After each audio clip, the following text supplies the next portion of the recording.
Hello बच्चों, let's see the question. It states that a cylinder of mass 5 kg and radius 30 centimeter is rolling down an inclined plane at an angle of 45 degree with horizontal. Calculate the force of friction. So इस question में हमें friction निकालना है rolling body पे. So हमारा की concept क्या होगा? की कॉन्सेप्ट होगा फ्रिक्शन ऑन रोलिंग बॉडी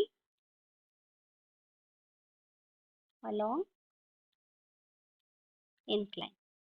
पहले हम क्वेश्चन को विजुलाइज करेंगे. ये है हमारा इंक्लाइन, मान लेते हैं. ये है हमारा सिलेंडर, रोलिंग सिलेंडर.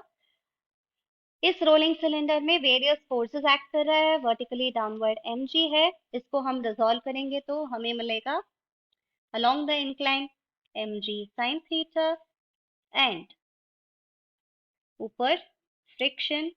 इधर हमें मिलेगा नॉर्मल रिएक्शन और normal reaction is balanced out by mg cos theta.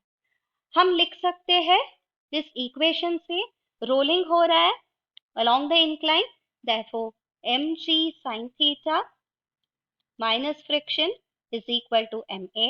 और टॉर्क कौन दे रहा है? टॉर्क दे रहा है हमारा friction. So friction times the radius will be nothing but I alpha.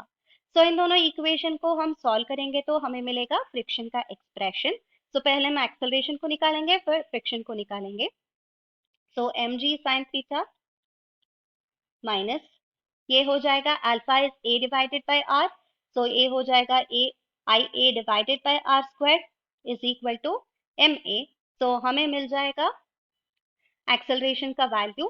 So acceleration का वैल्यू हो जाएगा इधर. Acceleration is equal to M G sine theta divided by M plus moment of inertia क्या है सिलेंडर का? M R square divided by 2. Are square cancel होगा, ये हो जाएगा m प्लस एम बाई 2. ये होगा 3/2.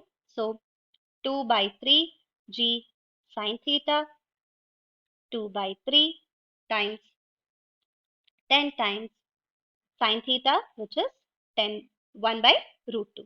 सो एक्सेलरेशन का वैल्यू मिलेगा. Acceleration is equal to 4.71 metre per second square. So हमें पता है friction is nothing but I A divided by R, that is nothing but M R square divided by R multiplied with acceleration. R R cancel हो जाएगा. M R square divided by 2 है हमारा moment of inertia. सो ए हो जाएगा mass of the given cylinder is 5 kg. Radius क्या है? 0.3, क्योंकि वो गिवन है 30 सेंटीमीटर में. सो 5 times 0.3 divided by 2 multiplied with 4.71. सो हमें मिलेगा फ्रिक्शन का वैल्यू इक्वल टू 3.53 न्यूटन. ये होगा हमारा final answer. I hope you will understand. All the best. Thank you.